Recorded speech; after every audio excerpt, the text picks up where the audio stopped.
دانیشتوانی گەڕەکی ڕزگاری لە خورماتوو بە هاوکاری خێرخوازانی سنوورەکە هەستاون بە دروستکردنی بنکەیەکی تەندروستی لە گەڕەکەکەیان و ئێستا لە 95 تەواو بووە.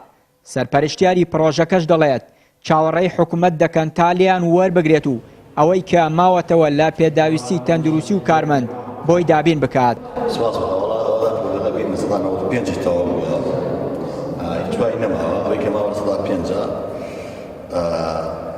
ئێستا پێویستمان بەوەیە ئەگەر مۆزەماتی خێری بێن حکوومەتی عراقی بێ هەر کەسێک بێت خێرخواز بێت پرۆژەمان لێوە بێت ئێمە لە خۆناک بەردایدا ئەوەی کە ماوە شتێ بەسیتە ینی ئەومانش بێتەوە بەکرێت.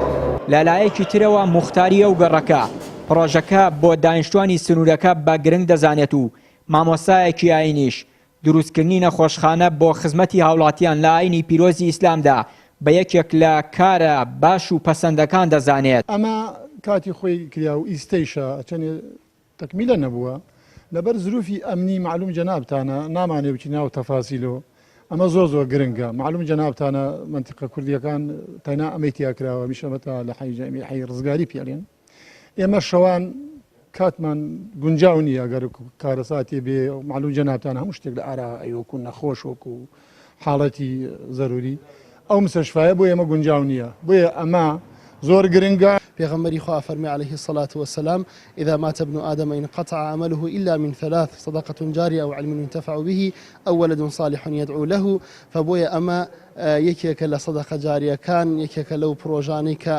ئەجر و خێر و پاداشت و سەوابی ئەم کارە ئەم پرۆژە خەیریە بەردەوام بۆ ئەو کەسەتێ کە دروستی کردووە کە هاوکاری کردووە کە قسەی خێری تیا کردووە.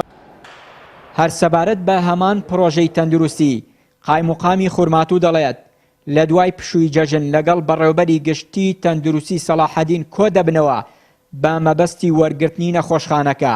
اتفاقمان کرد لەگەڵیان دوای جێژن ئەڕۆم بۆ لای دکتۆر عومەر مدیر عام سەحەت سەلاحەدین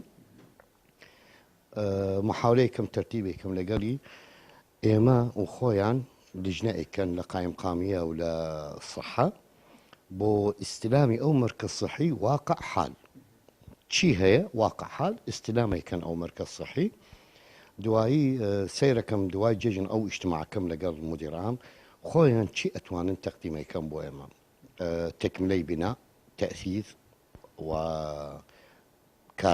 کادر زۆر هەیە ئەتوانن کادر ئەیدەن و چۆن حسە ئەیدەن بۆ ئەو مەرکەز سەحی بۆ دەرمان و ئەوانە.